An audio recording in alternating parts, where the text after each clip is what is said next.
Mesdames, Messieurs, bonjour à notre action solaire à Joie.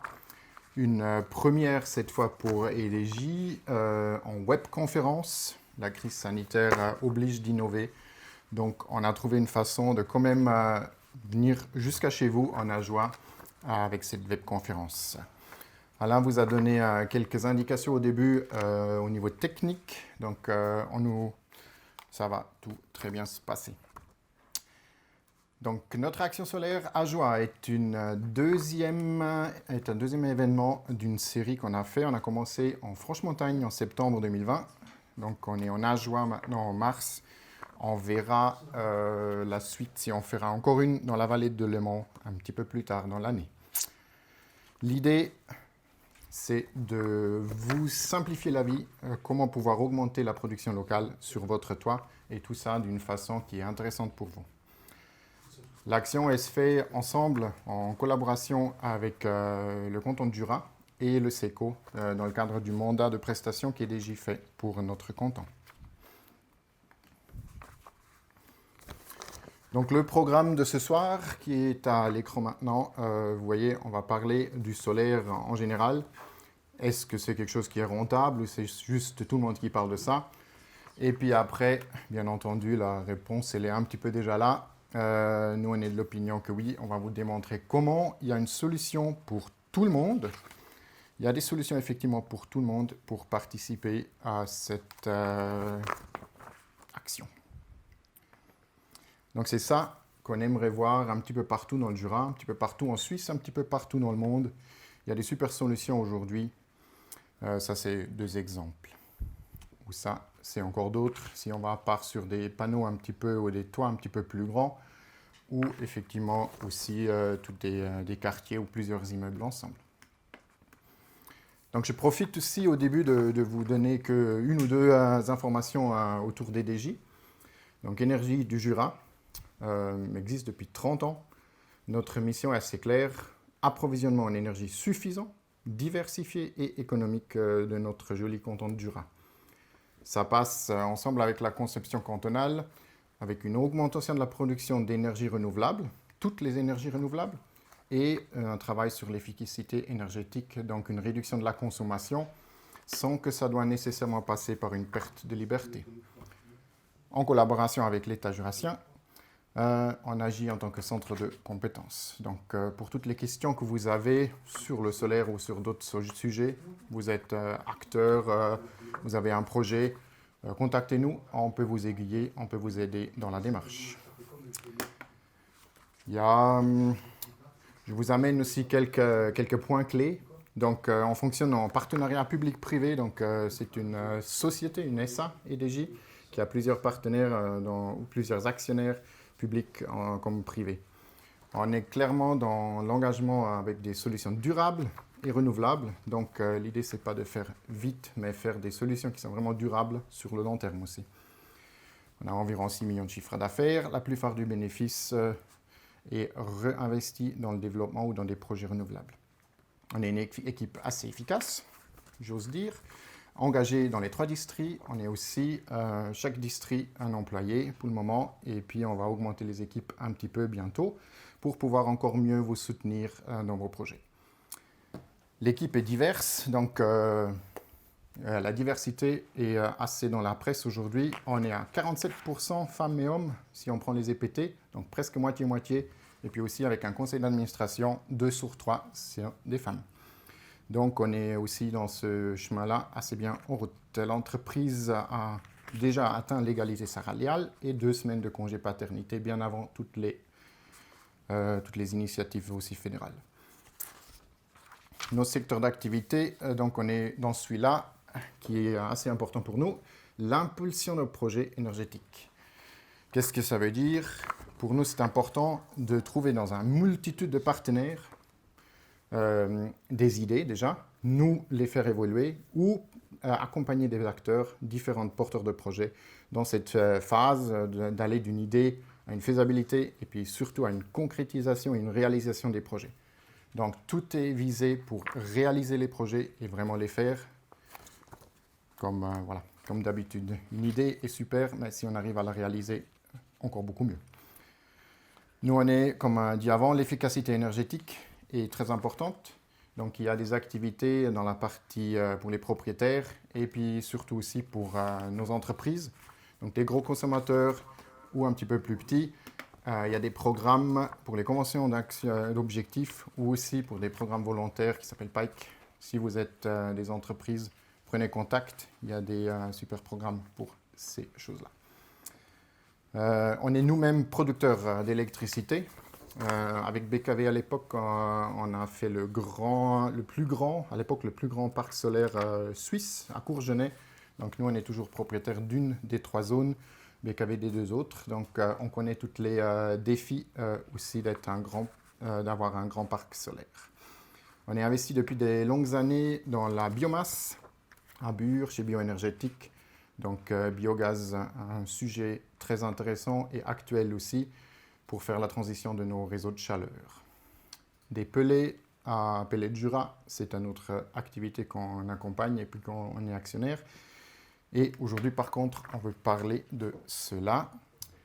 Et encore une fois, pour vous dire, on va partir surtout sur les solutions pour les propriétaires au début, pour les maisons individuelles. Mais on va aussi vous démontrer après qu'il y a des solutions vraiment pour toutes et tous. Voilà, avec ça, je termine mon introduction. Je passe la parole dans quelques secondes. On a juste besoin de vite fait changer le micro à Alain Chapat qui va vous amener à travers le premier sujet. Donc bonjour, Alain Chapat, conseiller en énergie. Maintenant, je vais vous parler des projets photovoltaïques et notamment pourquoi c'est rentable.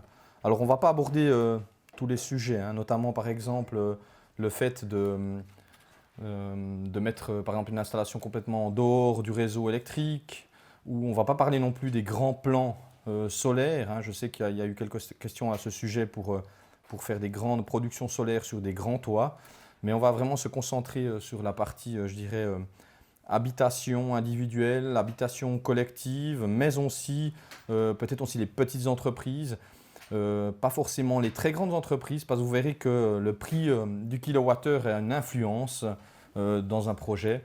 Et puis on va aussi vous expliquer de quelle manière il faut modéliser, je dirais, son projet pour qu'il soit efficace en termes en tout cas financiers, mais aussi en termes bien entendu d'énergie renouvelable et surtout de protection et d'efficacité pour le climat. Donc voilà, on aura quelques éléments à ce sujet. Donc tout d'abord, un petit sommaire. On aura une partie rentabilité des installations, aussi une partie impact environnemental et quelques mots en fait sur aussi le patrimoine, parce que je sais qu'il y a certaines habitations qui ont des fois quelques soucis au niveau de l'intégration des panneaux. Et puis, on pourra voir de quelle manière on peut trouver, je dirais, un chemin d'entente. Donc voilà, déjà, une chose qui est extrêmement importante, c'est que le photovoltaïque, vu qu'il a été passablement délocalisé en Chine pour la production, on a eu une chute de plus de 60% des coûts d'installation entre 2010 et 2018. Donc il y en a qui ont connu, je pense, des personnes d'entre vous, la RCP. Donc on favorisait le solaire en payant de façon énorme le kilowattheure produit. Il y a quelques installations effectivement dans le Jura qui sont de cette façon-là. Mais vu qu'aujourd'hui, en fait, on a effectivement plus de RCP, on a dû trouver une autre solution.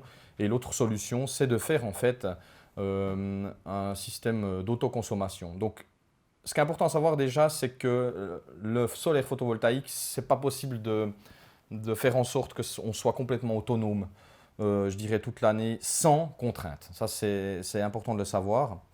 C'est-à-dire que même si vous mettez une très grande installation, vous aurez tout le temps besoin du réseau électrique pour pallier aux besoins quand on n'a pas de soleil et notamment, bien entendu, la nuit. Je sais qu'il y a des choses qui sont en émergence, hein, notamment les voitures électriques qui pourraient peut-être se combiner et donner effectivement de l'énergie quand on a besoin. Mais néanmoins, effectivement, c'est aujourd'hui quelque chose de très efficace.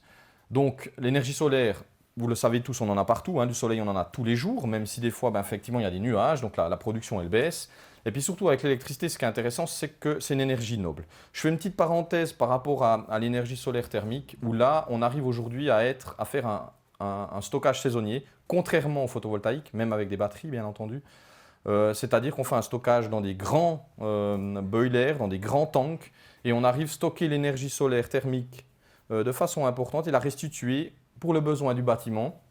Il faut savoir qu'un bâtiment, bien entendu, doit être déjà aussi relativement bien isolé, parce que si on doit pendant tout l'hiver monter à 90 ou 80 degrés pour les départs de chauffage, ça sera compliqué, ou alors il faudrait un immense réservoir pour bénéficier de ce stockage saisonnier. L'électricité, ou plutôt le solaire photovoltaïque, c'est clair, on ne peut pas faire ça. Mais on peut faire déjà beaucoup de choses intéressantes. Et aujourd'hui, la réussite économique, c'est l'autoconsommation. On va savoir et on verra ce que c'est l'autoconsommation. Donc l'idée, bien entendu, c'est d'équiper les bâtiments d'installations solaires. J'ai mis exprès toit et façade, parce que les façades sont aussi quelque chose qui devient extrêmement intéressant. Personnellement, moi j'ai quelques panneaux sur mes garages préfabriqués et puis aussi quelques-uns en façade de mes garages préfabriqués. C'est très intéressant. En habitant les franches montagnes, on a effectivement en hiver et aussi en Ajoie, je pense, passablement de soleil, contrairement peut-être à la vallée de Delémont. Donc du coup, on a, je dirais, une production qui peut être intéressante. Pourquoi? Parce que le soleil, effectivement, il est plus bas à l'horizon et on a ce phénomène en fait d'apport solaire intéressant, surtout que les panneaux solaires, ils sont sensibles en fait aux variations de température, c'est-à-dire que plus il fait froid, plus ils sont efficaces. Le rendement augmente quelque peu. Voilà, ce qui est important, forcément, c'est le prix de l'électricité. Et là, j'ai pris une moyenne des prix pour des habitations, hein. Donc, en général, si vous prenez votre facture d'électricité, je sais que ce n'est pas facile de la lire, mais on a en fait 3 grandes parties. On a les taxes, c'est ces fameuses taxes qui servent notamment à tout ce qui est augmentation de la production solaire renouvelable en Suisse, qui est de l'ordre de 2 centimes, 2,3 exactement. On a le transport. Le transport, c'est un sujet effectivement qui est différent pour une entreprise à l'autre. Par exemple, il y a des entreprises qui ont leur propre transformateur. Donc là, ils ont un prix de transport nettement plus bas. Mais en général, tous les particuliers, toutes les habitations, tous les petites PME qui n'ont pas une très grande consommation annuelle d'électricité se situent à 10-11 centimes. Et après, on a l'énergie. L'énergie, effectivement, on sait aujourd'hui que si vous êtes consommateur de plus de 100 000 kWh, vous avez la possibilité de faire un contrat avec un fournisseur électrique au niveau de l'énergie. Bien entendu, le transport, vous allez tout le temps le payer au GRD qu'on a dans la région, mais l'énergie peut être un petit peu un sujet, une variation. Néanmoins, on voit qu'on est à 12 centimes. Et si on prend le solaire photovoltaïque, on arrive aujourd'hui à faire, c'est la partie droite de mon slide, on arrive à avoir en fait de l'énergie produite à peu près entre 9 et 14 centimes, ça dépend effectivement le prix. Quel panneau on met, de quelle façon, est-ce qu'il y a beaucoup de choses à mettre en place ou pas. Donc voilà. Voilà, juste, ça je trouve que c'est intéressant parce que ça vous permet aussi d'un peu vous situer. Comme vous le savez, dans cette action solaire, on a choisi 3 installateurs à Joulot, même 4, pour vous proposer ensuite des offres. Et là, c'est le résultat qu'on a eu en fait pour la partie des franches montagnes. On le voit, hein, que quand on arrive à peu près à 10 kW crête, on commence à avoir un peu un palier, même s'il y a certaines entreprises qui baissent un peu plus les prix, plus on augmente en puissance. Mais c'est pour vous dire que quelque part, dimensionner son installation, c'est bien par rapport à sa consommation, mais peut-être de mettre 1 ou 2 panneaux de plus pour qu'on ait un beau rectangle, qu'on ait une bonne intégration dans son bâtiment, c'est aussi intéressant parce que le coût du panneau n'est pas tellement cher aujourd'hui, hein. On arrive à des panneaux de 300 watts à peu près à 180 francs, 200 francs. Donc c'est très intéressant effectivement d'en mettre peut-être quelques-uns de plus, notamment si par exemple un jour vous voulez acheter une voiture électrique, hein, ça peut être très intéressant, hein. Aujourd'hui, moi personnellement j'ai une voiture électrique, je fais à peu près 22 000 km par année. Voilà, on consomme à peu près 3000 kWh, hein, donc c'est-à-dire si vous mettez 3 kW crête de plus, voilà, vous couvrez bien entendu votre consommation électrique, même si vous n'aurez jamais la possibilité vraiment d'utiliser la totalité de l'électricité produite sur votre toit pour vos besoins de ménage, de chauffage, etc.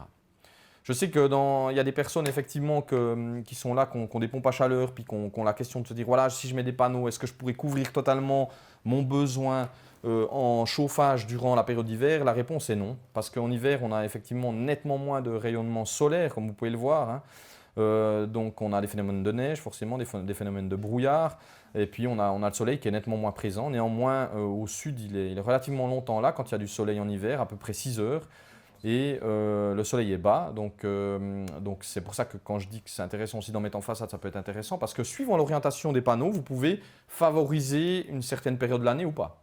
Aujourd'hui, on peuple principalement les toits parce que c'est relativement simple, mais c'est vrai qu'en façade, c'est une solution qui est extrêmement intéressante, surtout quand le panneau devient très bon marché, comme c'est le cas aujourd'hui.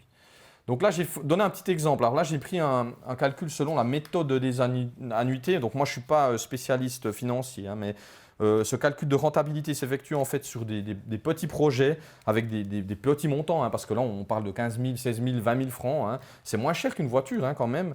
Et puis, il faut savoir que ça se base sur des valeurs constantes durant toute la durée ou le temps d'amortissement, en l'occurrence là, 25 ans.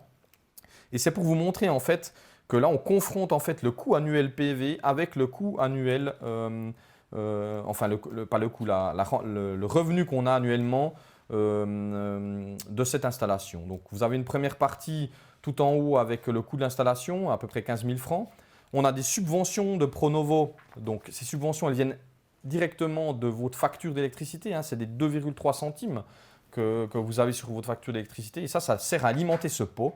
Aujourd'hui, pour une installation solaire, on a 700 francs de base, donc ça c'est pour les panneaux ajoutés, 700 francs de base plus 380 francs par kilowatt crête, ce qui donne pour 5 kW crête à peu près 5000 kWh par année, ça nous donne à peu près 2280 francs de rétribution unique qui sera normalement disponible à peu près 6-9 mois après l'installation. Ça c'est tout votre installateur qui s'en occupe, la partie administrative.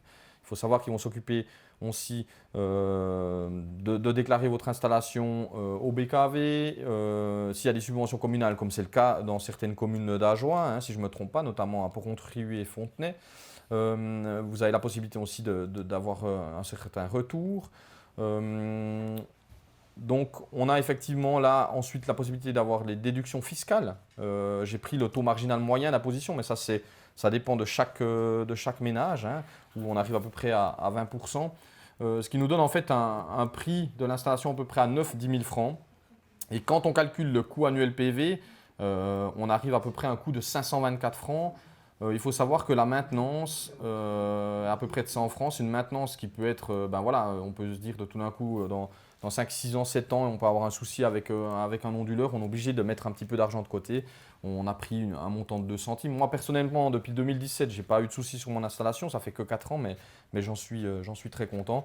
Et puis après, on a aussi la division de ce montant net par rapport au kilowattheure qu'on va produire. Et puis, ça nous donne un coût du kilowattheure de 10 centimes. Ça veut dire que lorsque vous produisez du courant sur votre maison, ça vous revient à 10 centimes le kilowattheure. Confronté à 22, 23 centimes, ce qui vient du réseau de votre fournisseur électrique, on voit qu'on a à peu près la moitié, voire plus, de gains financiers. Il faut savoir forcément que vous n'allez pas tout consommer. Ça, c'est un peu la problématique effectivement du solaire photovoltaïque, c'est que vous produisez de l'électricité, mais si vous n'avez pas des consommateurs qui fonctionnent dans votre habitation, le courant, il va forcément s'enfuir à l'extérieur et il va être rejeté, refoulé dans le réseau. Et bien entendu, le fournisseur vous rachète ce réseau à un prix qui varie. En l'occurrence, là, aujourd'hui, on est à peu près à 7,7 centimes. Vous avez la possibilité d'aller voir ces tarifs sur pvtarif.ch où vous pouvez voir chaque fournisseur à quel montant il se monte. Et bien entendu, ça ramène un petit revenu. Hein. En l'occurrence, dans notre cas, on a 40% d'autoconsommation, c'est-à-dire que sur les 5000 kWh produits, on en a 2000 vraiment qu'on arrive à utiliser, vraiment sur place, consommés sur place, donc ils ne vont pas dans le réseau. Les 3000 vont partir au réseau et on voit tout de suite que les économies sont de 460 francs pour le propriétaire parce que justement, on est quitte d'acheter ça à notre fournisseur électrique. Et on a aussi la revente qui est à 230 francs. Mais cette revente, elle peut foncièrement baisser. C'est pour ça qu'aujourd'hui, le critère intéressant, c'est de faire des systèmes à autoconsommation. Comme ça vous permet, plus vous avez d'autoconsommation, plus de sécuriser votre projet. Alors effectivement, on peut le voir, notamment sur ce petit graphique-là, que l'on peut calculer l'autoconsommation en fonction de la consommation et de la puissance d'installation. En l'occurrence, dans notre cas, on avait une installation de 5 kW crête qui nous fait à peu près 5000 kWh par année. Il faut savoir que si la même installation est mise au Sahara, on a un facteur 2,5 parce qu'on a moins d'ensoleillement qu'au Sahara, mais néanmoins on en a quand même, on a quand même suffisamment par année. On arrive à une autoconsommation, en l'occurrence, là, de 30% si vous consommez 5000 kWh par année. Donc en l'occurrence, ça nous permet directement de déterminer votre autoconsommation prévisible. Il faut savoir que sur l'axe ici Y, donc l'axe vertical, vous avez, si vous mettez du stockage, donc une batterie, c'est clair que vous avez augmenté votre autoconsommation, mais aujourd'hui, les batteries, elles sont relativement chères, même si ça descend foncièrement. Si je prends l'exemple de ma voiture qui a 64 kWh, c'est une voiture avec, je dirais, simple, pas haut de gamme, mais qui a beaucoup de fonctionnalités. On a un prix de 50 000 francs d'achat, donc on pourrait se dire, ben voilà, pour 64 kWh, on devrait être déjà à moins que 1000 francs du kWh, mais ce n'est pas forcément le cas dans les batteries, je dirais, domestiques. Donc ça va venir, dans quelques années, c'est indéniable. Mais aujourd'hui, personnellement, moi je déconseille de mettre une batterie vraiment dans votre maison parce que ça va vraiment plomber votre projet photovoltaïque. Donc c'est mieux vraiment de dimensionner un peu plus à la hausse de façon correcte pour votre habitation. Ensuite, voilà. Ce que je voulais montrer, c'est l'importance de pouvoir réunir les consommateurs. Et c'est ça aussi qu'il faudrait pouvoir faire à l'avenir. C'est disposer par exemple d'un toit intéressant, bien placé, peut-être à la verticale ou je ne sais pas. Et puis dire, ben voilà, on peut réunir un maximum de ménages. Et on peut le faire ça, on peut le faire dans les habitations collectives. Mais ça nécessite quand même un petit peu des changements. Je m'explique. Aujourd'hui, dans une habitation collective, vous avez plusieurs compteurs et il faut en mettre plus qu'un vis-à-vis du fournisseur électrique. Tout le reste, c'est des sous-compteurs. Il y a des entreprises qui font très bien ça, qui vous changent le compteur, qui vous mettent un compteur bidirectionnel avec des sous-compteurs, avec une facturation automatique chaque trimestre ou chaque mois. Ça dépend effectivement de la façon dont vous voulez que ça se passe. Et puis là, l'avantage, c'est que vous avez augmenté l'autoconsommation. Pourquoi? Parce qu'au lieu d'avoir un seul ménage à 4000 kWh par année, vous en aurez 2 ou 3 ou 4. Et puis là, ça permet effectivement de rendre beaucoup plus intéressant votre installation photovoltaïque. Néanmoins, le comptage, les compteurs, tout ça, ça prend quand même un peu de temps. Donc du coup, d'argent. Donc du coup, c'est clair qu'il faut quand même vérifier les coûts supplémentaires liés à cette amélioration. Mais néanmoins, c'est extrêmement efficace. Là, j'ai mis encore une petite remarque. C'est clair qu'on a de l'énergie solaire lorsque le soleil brille. Maintenant, en l'occurrence, on a très peu de production parce que le soleil est en train de se coucher. À 6 h le matin, même si le soleil commence à se lever, vous n'avez pas de production. C'est vraiment une production, on va dire une belle bosse, avec une production maximale vers les 11 h, midi. Ça dépend effectivement l'orientation et ça dépend aussi la saison. Il faut savoir qu'il y a certains agriculteurs qui trouvent des solutions intéressantes, je trouve, puis je les partage avec vous, c'est qu'au lieu de mettre tout le toit, ils mettent plusieurs zones avec différentes orientations. Par exemple en façade, par exemple sur le toit ouest, par exemple à l'ouest, pour effectivement essayer de produire un peu tout le long de la journée. Voilà. L'impact environnemental, parce que je sais qu'il y a des gens effectivement qui se posent des questions. Oui, mais ça vient de Chine. Oui, mais ça demande beaucoup de ressources. C'est une bonne question. Mais il faut savoir déjà, et ça j'ai utilisé la KBOB, c'est une base de données qui est disponible, qui est neutre et qui est disponible sur Internet, qui permet de montrer effectivement qu'une installation solaire, elle est au bout de 3 à 8 ans, même au nord, donc au nord c'est 8 ans, elle va effectivement produire plus d'énergie qu'il en a fallu pour qu'on la fabrique. C'est-à-dire qu'au niveau environnemental, on est excellent. excellent, voilà, c'est quand même 3-8 ans. Le mieux, hein, il faut bien se rendre compte, c'est de ne pas consommer l'énergie. C'est clair. Mais nous, on en a besoin hein, en tant qu'individu, quand on a certains conforts, on a tout le temps besoin d'énergie. Hein. C'est comme je disais l'autre jour à quelqu'un qui m'a appelé, il voulait être complètement autonome. Je lui ai dit, ben voilà, l'hiver, vous risquez ben voilà, de faire des concessions. Hein. Parfois, voilà, la lumière, elle se coupe à 7h10, et puis voilà, puis, on l'accepte ou on ne l'accepte pas, c'est clair.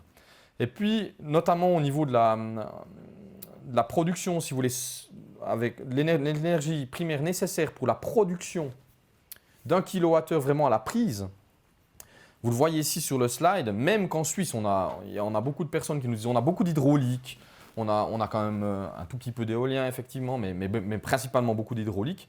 On a quand même besoin de 2,5 kWh d'énergie primaire pour fournir 1 kWh à la prise, alors que le photovoltaïque, il en demande 1,2 kWh.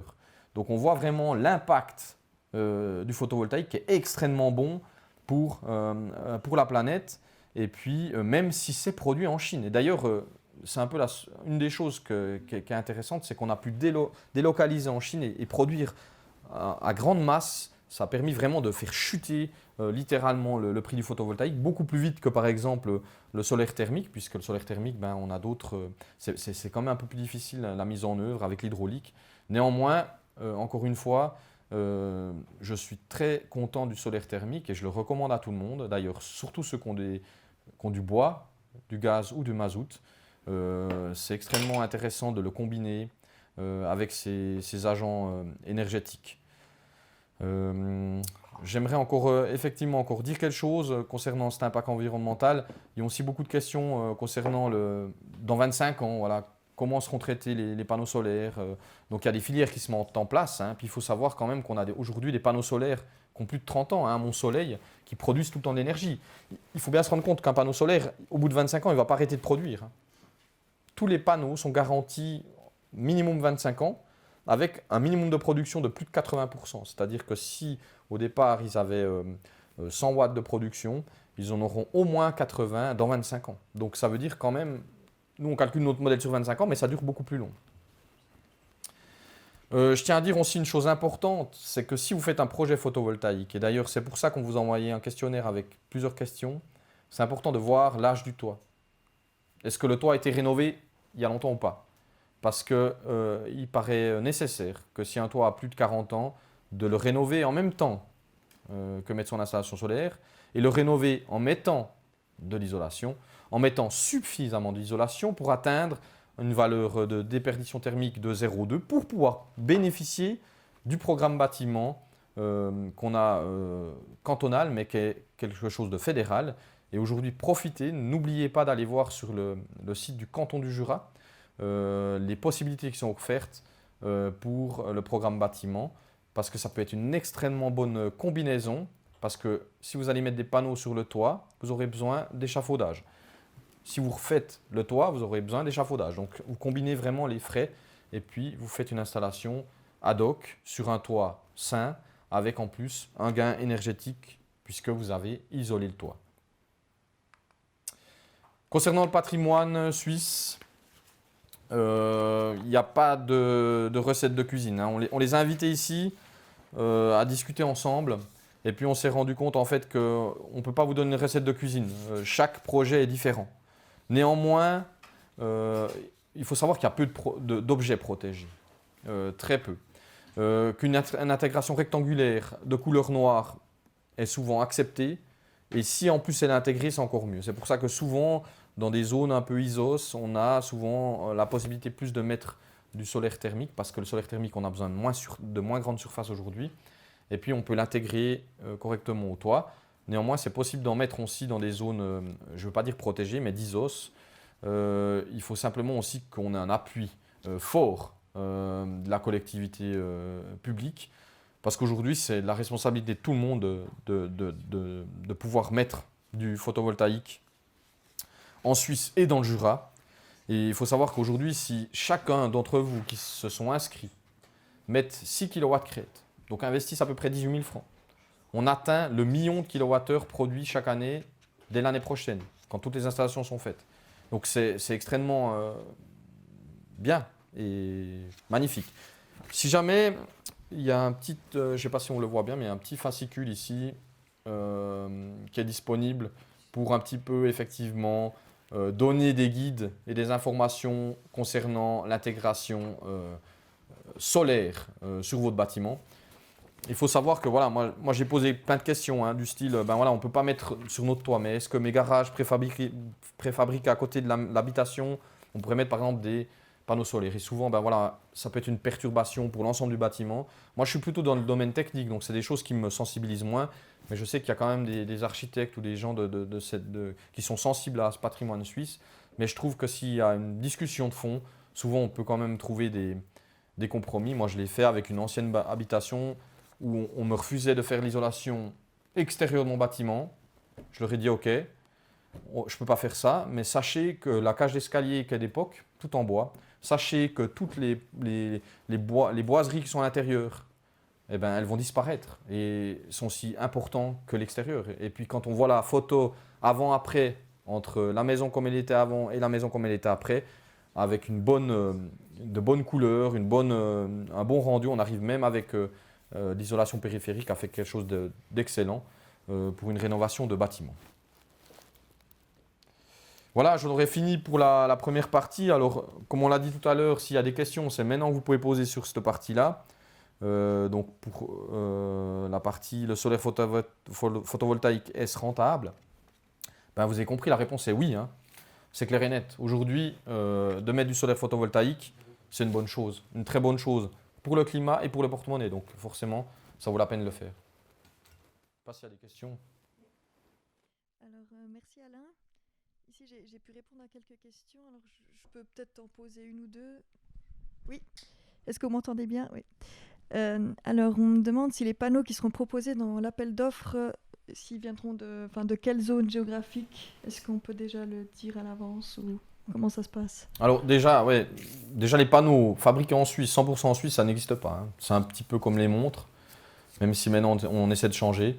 Tous les panneaux sont fabriqués systématiquement en Chine. Après, ils peuvent avoir un STEMF, entre guillemets, contrôle, vérification dans un pays européen, notamment Allemagne ou même des fois Suisse. Non, on ne va pas partir sur cette solution-là parce que ce n'est pas la bonne stratégie. Il faut savoir que c'est peut-être mieux des fois d'avoir une localisation avec une très grande production, des transports par ferry qui sont aussi très efficaces en termes d'impact CO2.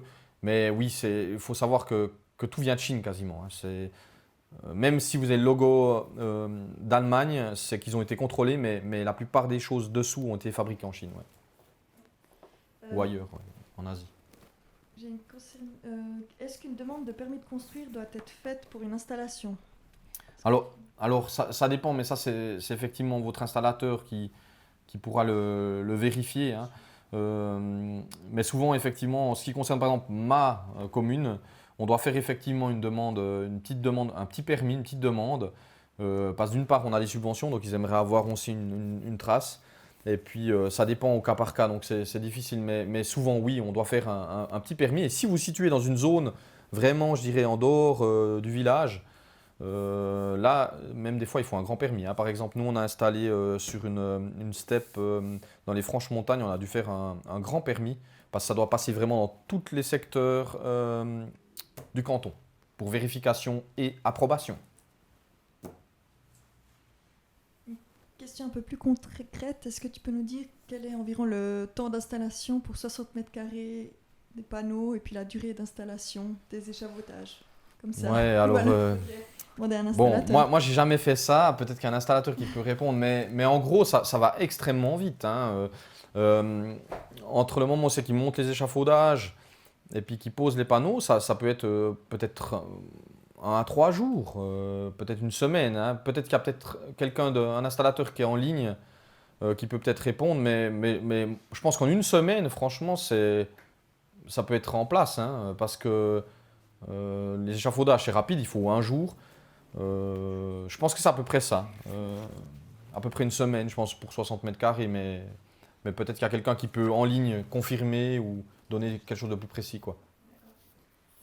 Alors, si vous n'avez pas d'autres questions, je pense qu'on peut continuer, passer au prochain thème. Ok, bah c'est encore moi, hein, donc je ne vais pas vous quitter. J'étais plus sûr que c'était moi ou pas, mais... Juste encore une petite question, Oui. Monsieur Ferrari. Est-ce qu'il y a des personnes qui peuvent faire opposition à la demande d'un petit permis? Alors le petit permis, il est simplement affiché, si je ne me trompe pas, hein. Il est vraiment affiché à la commune. Donc il y a déjà des gens qui sont en dehors de la commune qui ne vont pas le voir, ça c'est clair, hein, vu que ce n'est pas cantonal.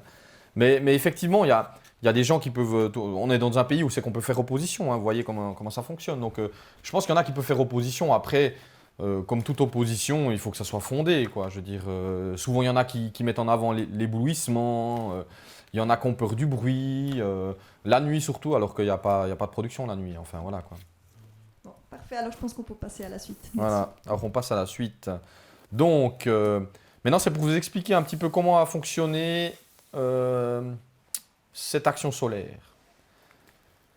Donc voilà, je vous montre une petite image là magnifique que j'ai pris grâce un peu au confinement l'année passée. Ça a des fois des bonnes choses.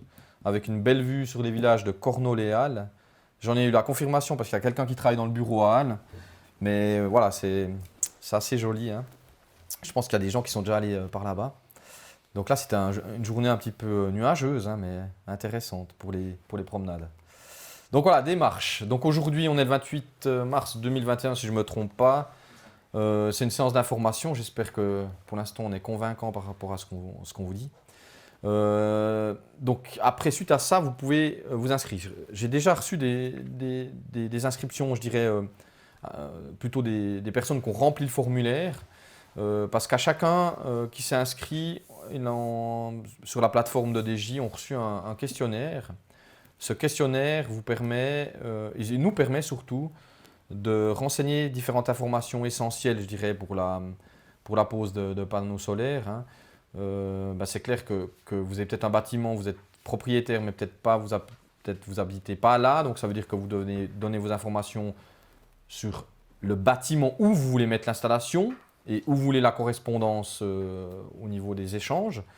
Vous avez des informations à nous donner par rapport au chauffage. C'est intéressant aussi pour les personnes qui vont installer l'installation solaire. Pourquoi je dis ça? Parce que si par exemple vous avez un chauffage à mazout aujourd'hui, comme la plupart des gens, ce qui est bien dommage, mais voilà, c'est comme ça, puis que vous avez par exemple un boiler électrique, vous allez peut-être combiner avec un boiler pack qui est plus efficace, hein. Aujourd'hui, si vous chauffez de l'eau chaude sanitaire avec un boiler électrique, ben voilà, vous avez 100% ou 93% de l'électricité que vous prenez qui sert à chauffer l'eau.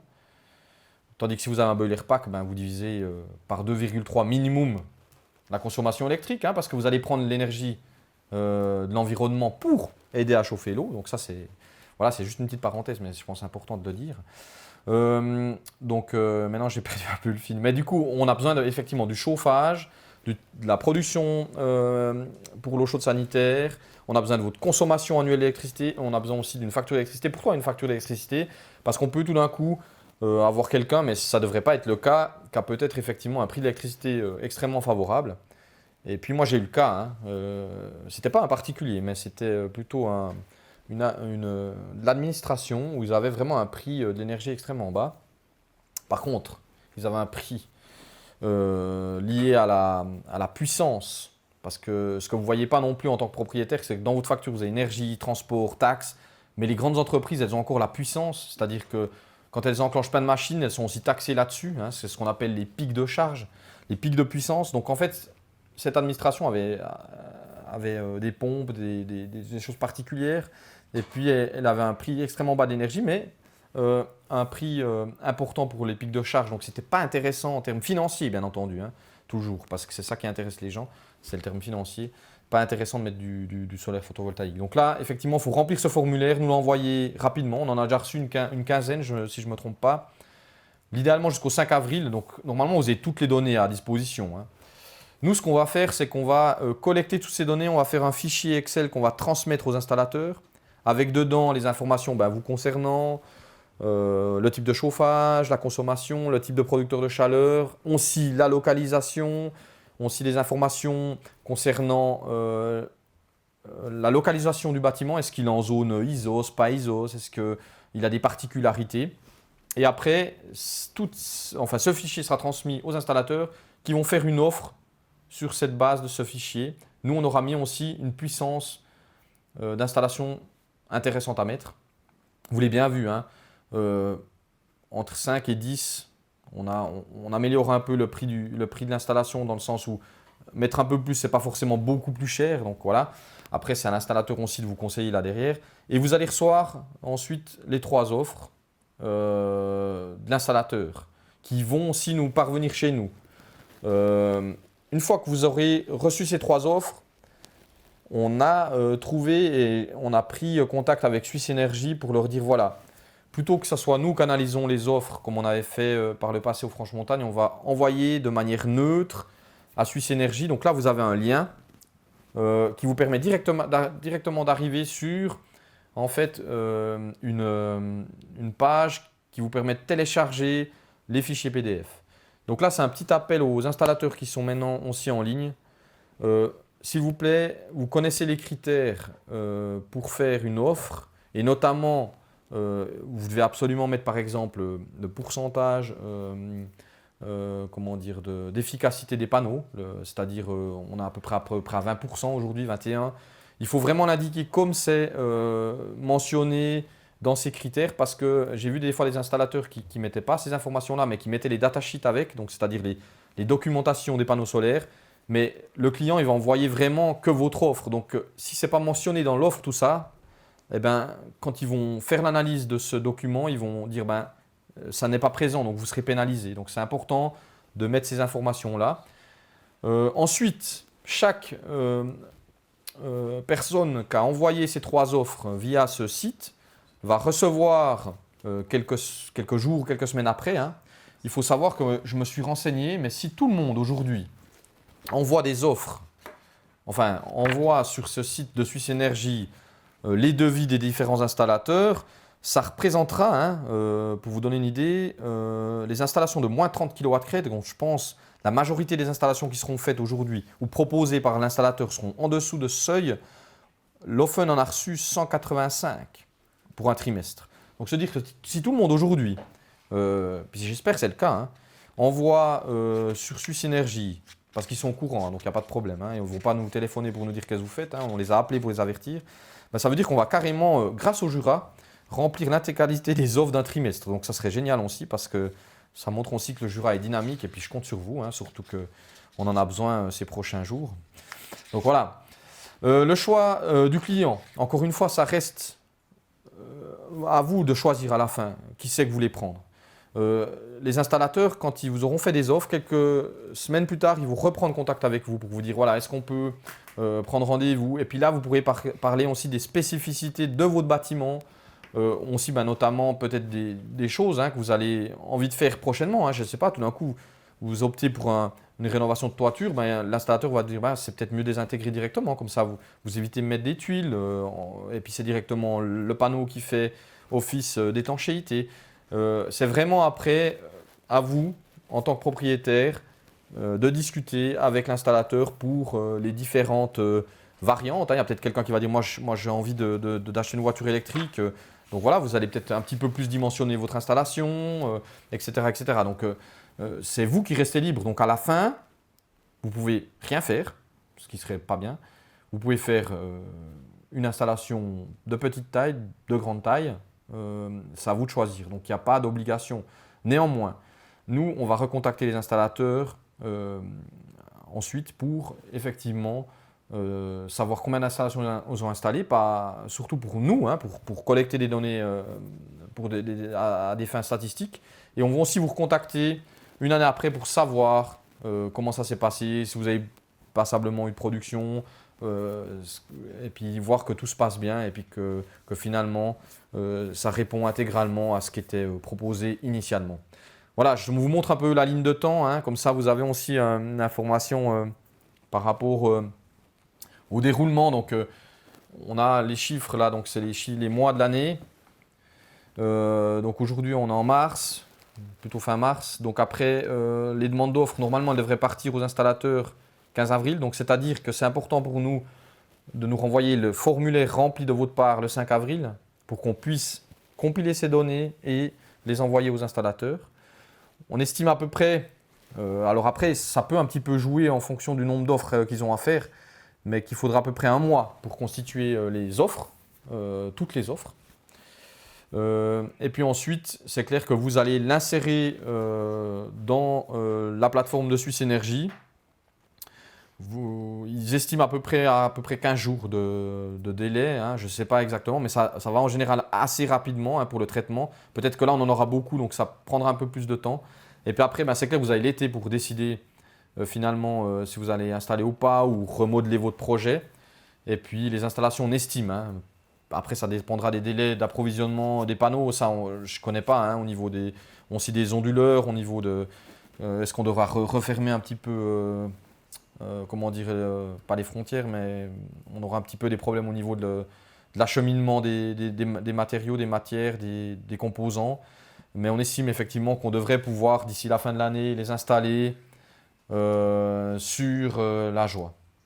Et puis nous, en décembre 2022, donc c'est-à-dire dans une année et quelques mois, on reprendra contact de toute façon avec tous les propriétaires pour savoir comment ça s'est passé. Et puis on espère surtout plusieurs choses. La première chose, c'est que pour les installateurs qui auront fait les installations, ça aura généré du revenu forcément, puisqu'on a choisi des installateurs locaux.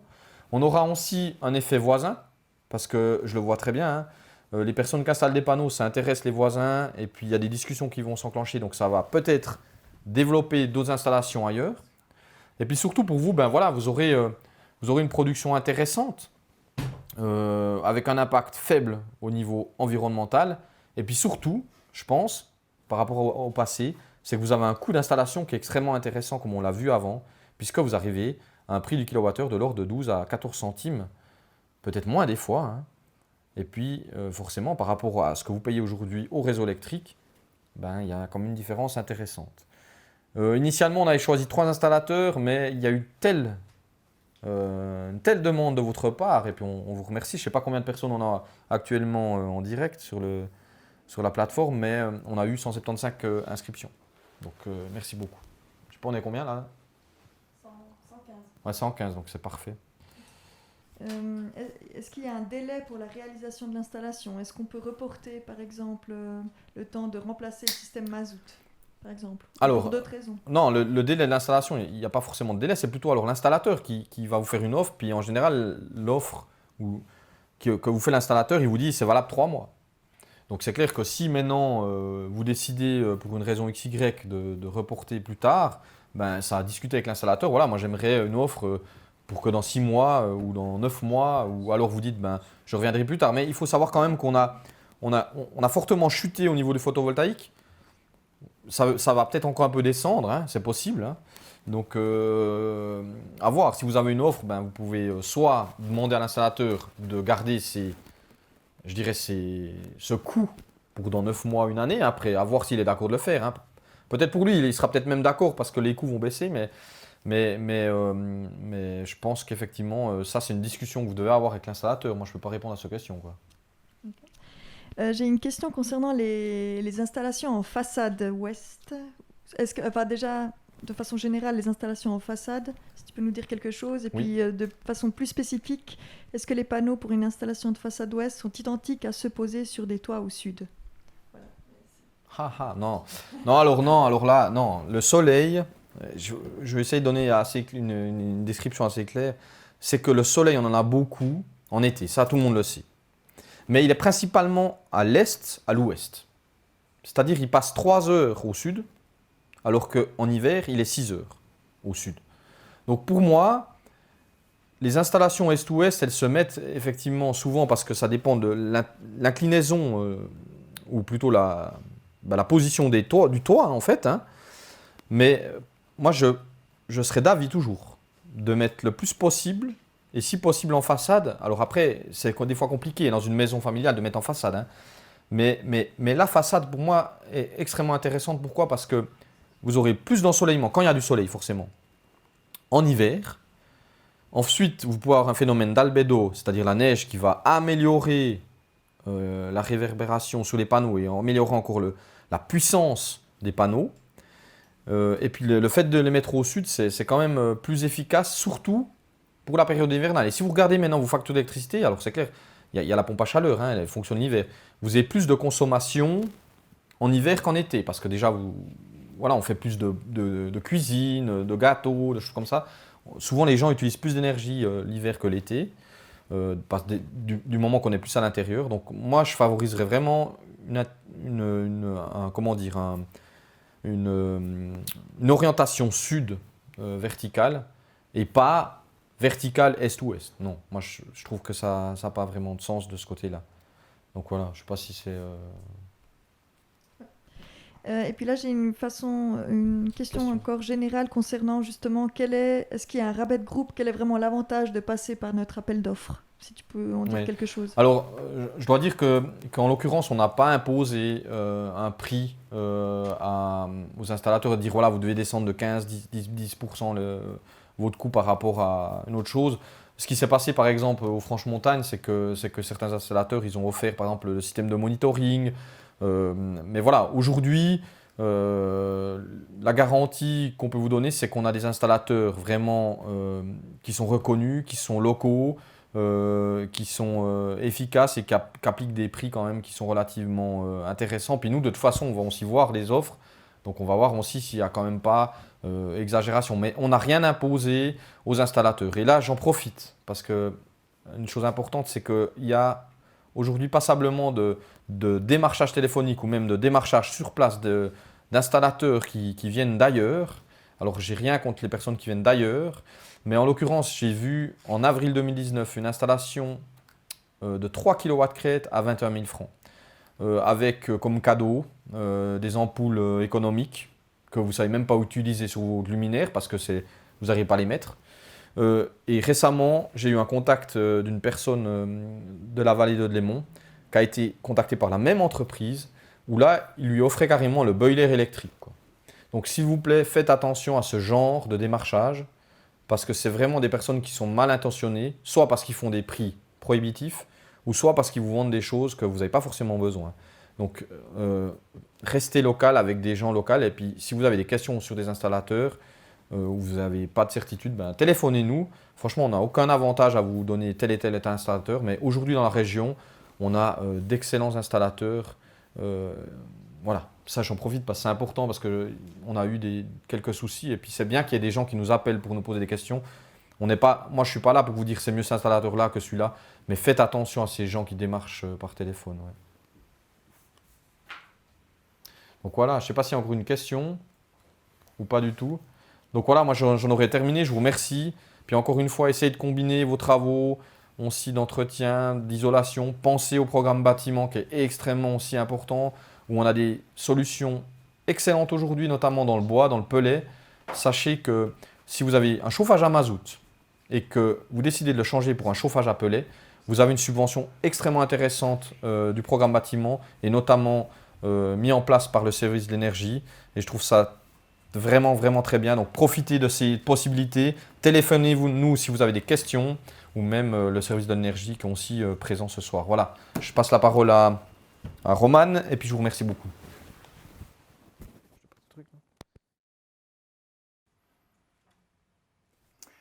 Donc, merci Alain pour ces explications. On a aussi vu pas mal de questions en ligne, donc j'espère qu'on a pu répondre à certains.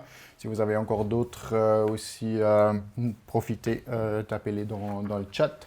On va essayer de répondre à tout ce qu'on peut. Si jamais on aurait des questions qu'on n'a pas répondues, on va aussi encore après pouvoir vous répondre par un mail. Donc, moi, j'ai le plaisir de vous amener encore à travers quelques autres possibilités de part de la transition énergétique avec les installations solaires. Notamment, vous êtes un propriétaire avec un toit et vous dites « j'en ai pas trop envie » ou « j'en veux pas trop investir moi-même, mais j'aimerais quand même mettre des panneaux solaires sur mon toit ». Vous pouvez passer par une solution qui s'appelle le contracting.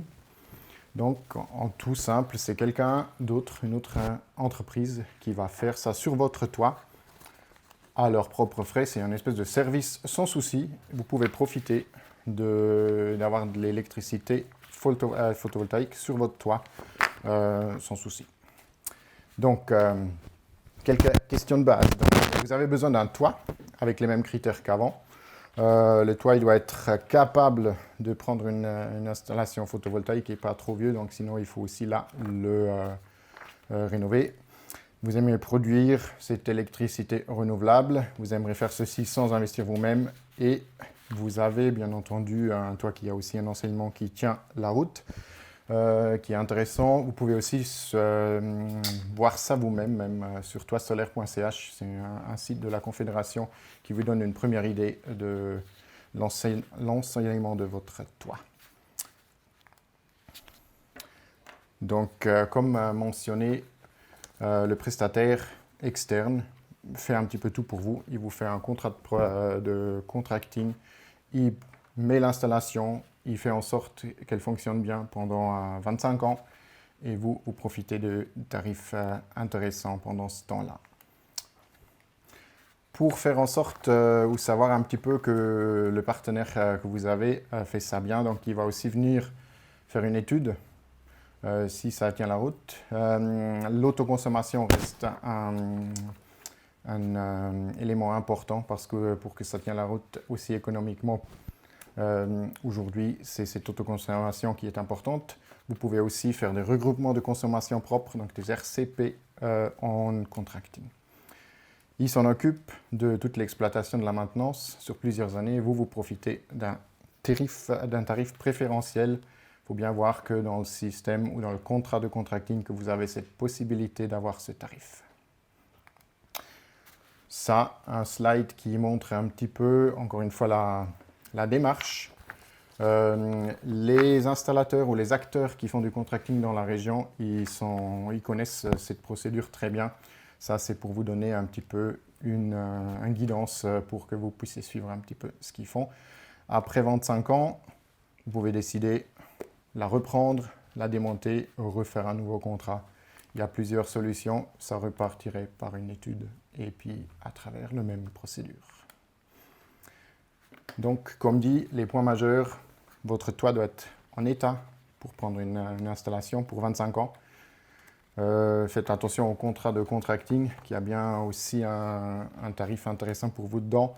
L'autoconsommation, elle est nécessaire pour que le modèle d'affaires fonctionne aujourd'hui. Est-ce qu'il y a déjà quelques questions sur le contracting? Sinon, je profite de continuer. Voilà. Donc, il y a en plus quelques solutions intéressantes pour partir dans d'autres façons de participer. On a appelé ça mon action ou mon panneau solaire. Ça part dans deux éléments. Donc, il y a quelqu'un qui a bien besoin d'un toit. Donc, on cherche ces toits. Bien entendu, c'est des toits où vous ne voulez pas faire, en tant que propriétaire, votre propre installation. Et de l'autre côté, il y a des gens qui sont intéressés à financer, par exemple des locataires ou ceux qui n'ont pas de toit eux-mêmes, mais qui ont un petit peu d'argent disponible, qui aimeraient bien investir dans cette transition.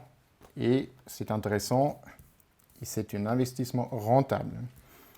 On ne parle pas de 10-20% de rentabilité, mais une rentabilité durable à long terme. Donc pour les propriétaires du toit, ça ressemble très fortement à un contracting. Voilà.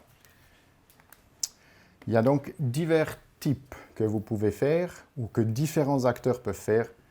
Donc, vous connaissez en Ajoie très bien la patinoire. La patinoire, elle est faite avec un système de prêt citoyen par les collectivités publiques. Donc, c'est une super action pour les collectivités publiques. Il faut par contre être une commune ou une collectivité publique pour faire ce système de prêt citoyen. Et si vous avez des questions, vous pouvez bien évidemment soit venir chez nous, soit aller voir les SIDP ou les SI de Le Mans qui s'y connaissent très bien dans cette façon de faire des prêts citoyens. Il y a d'autres solutions potentielles. Donc vous pouvez rejoindre une coopérative énergétique, une association citoyenne. Souvent, c'est des solutions qui sont liées plus à une volonté d'investir, une volonté de faire la transition sans avoir envie d'un retour direct financier. Ils existent en Ajoie, ils existent en Franche-Montagne. C'est des solutions assez intéressantes. qui ont toujours aussi un aspect de participer ensemble avec des actions. Il y a des possibilités de participer avec vraiment acheter un panneau avec une rentabilité. Donc, c'est similaire au prêt citoyen, mais c'est possible de faire sans être une collectivité publique. On va revenir à ça juste après. Et puis, bien entendu, il y a aussi les fonds des fonds d'investissement, des green bonds que vous trouvez un petit peu partout dans les banques, qui, eux, après, investissent dans des projets précis.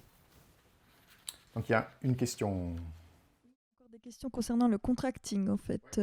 Alors, peut-être, quels sont les inconvénients du contracting et puis quel est l'avantage de faire du contracting?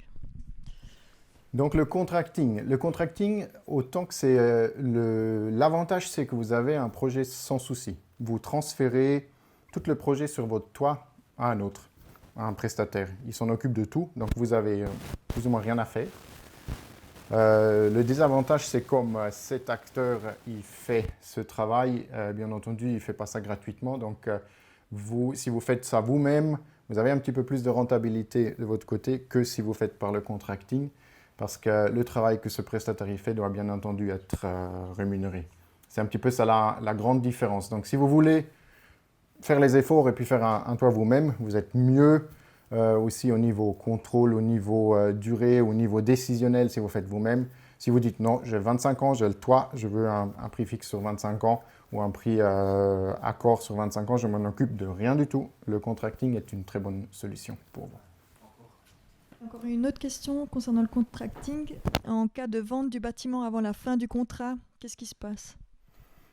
Le contracting il y a des contrats qui sont mis en place pour la propriété des panneaux sur le toit. Donc, celui qui fait ce contrat de contracting, il a donc un droit d'avoir ces panneaux sur votre toit. Vous vendez la maison, le droit du contracting sur le toit, il reste. Donc, vous vendrez la maison en gardant le droit pour cette personne ou cette entreprise qui a fait le contracting sur votre toit. Voilà, très bien.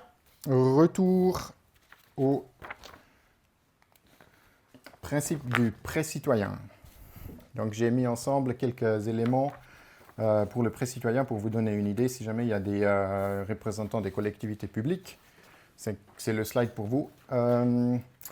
Donc, si vous investissez dans un prêt citoyen, donc vous avez une relation contractuelle avec une commune, une collectivité publique.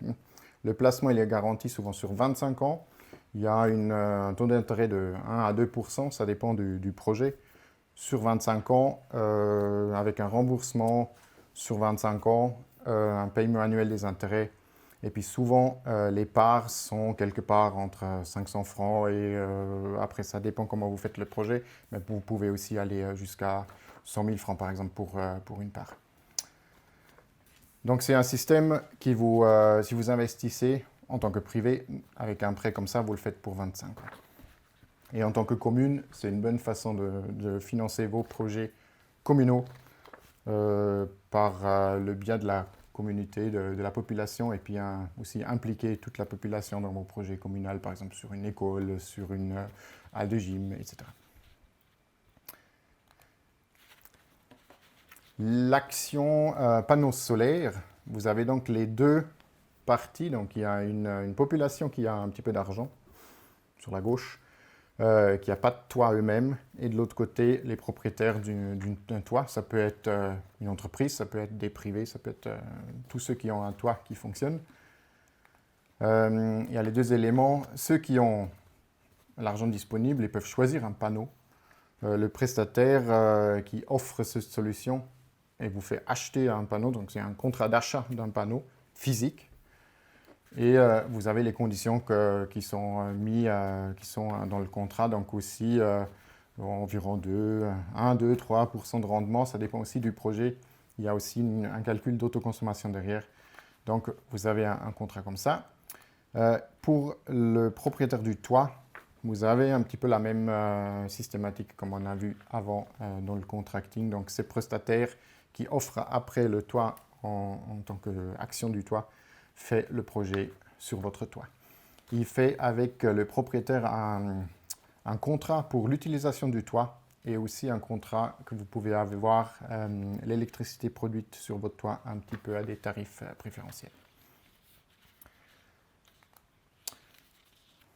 Donc les contraintes, ils restent souvent pareilles. On a entendu plusieurs fois ce soir, ça ne fonctionne que sur des toits qui sont en état. Il faut faire attention aux contrats, bien les lire.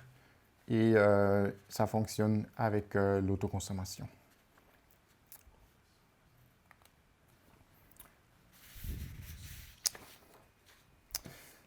Voilà, comme ça, il y a des solutions, effectivement, vous verrez, pour tout le monde. Vous avez un toit, vous n'avez pas de toit, vous êtes locataire, vous voulez investir, tout est possible.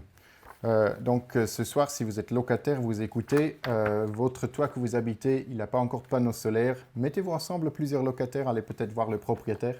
Potentiellement, vous arrivez à faire quelque chose. Vous êtes une entreprise, vous dites, oh là là, la crise est un petit peu dure. Ça pourrait quand même être intéressant de mettre des panneaux solaires, mais vous n'avez pas le capital. Soit une solution contracting, soit une solution comme on a vu avec ce système de panneaux solaires ou action solaire, c'est une option aussi. Vous avez quand même des panneaux solaires sur votre toit, même si la situation est un petit peu compliquée en ce temps. Alain l'a mentionné avant, j'aimerais bien aussi renforcer cet appel. On a eu quelques soucis récemment dans le canton, donc il y a eu des appels de démarchage pas très nets. Il y a eu même des informations dans la presse. Donc faites attention si quelqu'un vous appelle et raconte des choses. Si vous avez des doutes, appelez-nous, appelez le service cantonal, appelez les installateurs locaux pour vérifier les choses. Ne vous faites pas avoir. Vérifiez aussi si les sociétés sont bien qualifiées. Il y a par exemple Suisse Solar et d'autres solutions où vous pouvez vérifier la qualité des installateurs. Il y a aussi ceux qui sont pas sur ces listes de Suisse Solar avec une bonne raison. Donc, si vous avez des doutes, appelez-nous. On peut toujours vous aiguiller et vous aider.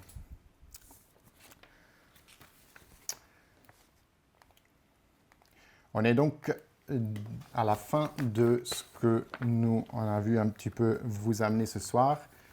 Je peux vous informer déjà aujourd'hui qu'il va y avoir aussi une suite sur les actions de panneaux solaires. On va faire une action ensemble avec des installateurs, ensemble avec EDJ et ensemble avec une société qui s'appelle Solarify pour spécifiquement ces actions solaires. Vous allez entendre de ça dans les prochaines semaines et mois.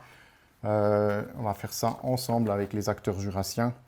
Ça, donc, une suite à donner directement à cette action aujourd'hui. On avait déjà un petit peu indiqué ça en Franche-Montagne. On a avancé sur le sujet et puis dans les prochains mois, on va pouvoir mettre ça en œuvre. Est-ce qu'il y a des questions tout de suite? On a pu déjà pas mal résoudre et répondre aux questions au fur et à mesure. Ouais, peut-être juste un complément par rapport à ce qu'a dit Roman. Cette action Solarify EDJ, c'est bien entendu de travailler avec les installateurs locaux. Hein. Oui. C'est important de le dire parce que ça rassure aussi les gens qui sont présents, mais il y aura des informations qui seront communiquées aux installateurs régionaux à ce sujet. Donc, n'ayez crainte de voir un installateur venu d'un autre monde ici au Jura. Voilà.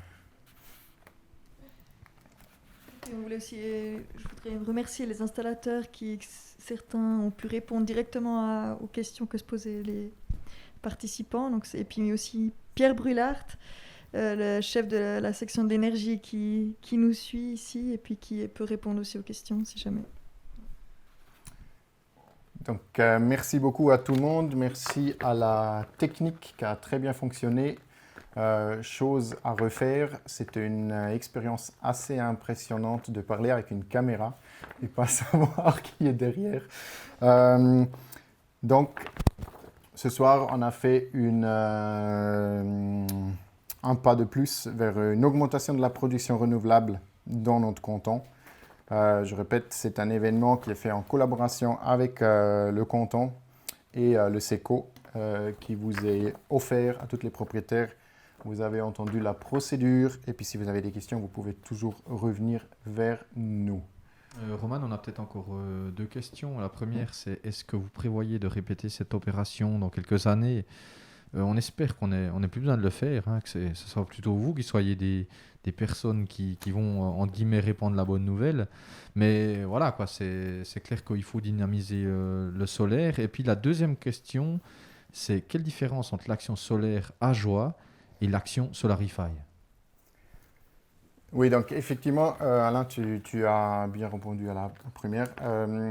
On a fait ces actions, on verra comment évolue le solaire et puis on verra dans quelques années s'il y a intérêt de refaire. Ce qu'on peut dire de l'action solaire qu'on a fait en Franche-Montagne, l'effet il est bien visible, donc ça fait un vrai effet sur les installations. Donc on espère ici aussi, on a eu encore plus de personnes maintenant pour l'action en Ajoie. On va bien entendu, comme Alain l'a dit, suivre ça. Et puis c'est toujours important pour nous de voir l'impact que ça fait. Pas faire des informations pour faire des informations, mais pour vraiment avoir des installations. Vous avez surtout aussi, je pense, suivi un petit peu les discussions au Parlement. Donc la promotion du solaire est un petit peu dans toute la discussion. Donc, soit par EDJ, soit par le canton, soit par d'autres moyens, vous allez toujours entendre plus d'infos dans ce sens-là. Pour la question Action Franche-Montagne, Action Ajoie et Action Solarify, donc ici on vous a informé sur les différentes méthodes que vous pouvez mettre des panneaux solaires sur votre toit. Donc vous avez eu le choix entre plusieurs types, plusieurs modèles. L'action Solarify, si on veut l'appeler comme ça, est un modèle spécifique. Donc c'est un partenariat avec cette société qui s'appelle Solarify. C'est un start-up qui fait spécifiquement des modèles où le citoyen peut investir dans des bâtiments.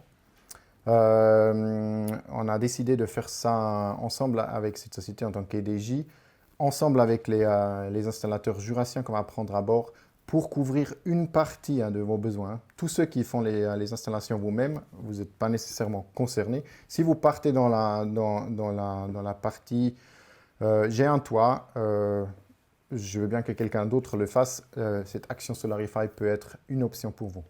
Donc c'est un modèle de plusieurs qu'on a présenté ce soir. Peut-être encore une dernière question, mais je pense que je peux y répondre. C'était dans le questionnaire, effectivement, on demande quel contrat de BKV vous avez. Donc on a différents contrats, hein, green, blue et puis grey pour gris. En fait, c'est simplement que vous allez payer effectivement moins suivant quel contrat vous avez vis-à-vis de votre fournisseur d'électricité, mais concernant effectivement les offres, il n'y a aucune différence. Pour nous, c'est effectivement une donnée qu'on avait envie d'avoir parce que souvent, effectivement, c'est intéressant de savoir ce que la population prend parce qu'il faut savoir que quand vous avez un abonnement green, par exemple, c'est clair que vous payez aussi plus cher l'énergie parce que vous avez de l'énergie plus propre. Néanmoins, la production n'est pas forcément faite ici régionalement. Donc voilà, mais concernant effectivement les offres, il y aura aucune différence, quoi. Ce qui est important, encore une fois, peut-être je le répète, mais je ne l'ai pas dit, mais si vous avez une pompe à chaleur, il est des fois plus intéressant de mettre un seul compteur plutôt que d'en garder deux, et ainsi pouvoir avoir plus d'autoconsommation, même si l'hiver, c'est compliqué de vraiment complètement chauffer avec le solaire, comme je vous l'ai dit tout à l'heure. Voilà. Très bien. Merci beaucoup donc, pour votre participation. J'espère que c'était une expérience intéressante pour vous aussi. On va surtout réutiliser ce modèle de webconférence tant que la crise sanitaire elle nous accompagne, malheureusement encore un petit peu. Comme ça, chacun peut quand même pouvoir accéder à des informations sans être en difficulté sanitaire ou mettre en danger sa santé. La présentation de ce soir ainsi que ce webinaire, cette webconférence, vous l'allez trouver sur notre site web www.edj.ch. Vous trouvez sur l'actualité toutes les informations qui sont mises à disposition. Pour la suite, on est toujours là pour vous. Vous allez, en tous ceux qui décident de s'inscrire, à l'action concrète vont entendre de notre part aussi. Et puis comme ça, vous êtes guidés à travers cette procédure. Je vous remercie encore une fois pour participer. Je remercie la technique. Merci Tina, merci Alain, qui ont fait beaucoup de boulot derrière les scènes, derrière la caméra, et Alain aussi devant la caméra, pour qu'on ait une soirée intéressante. À une prochaine fois. Au revoir.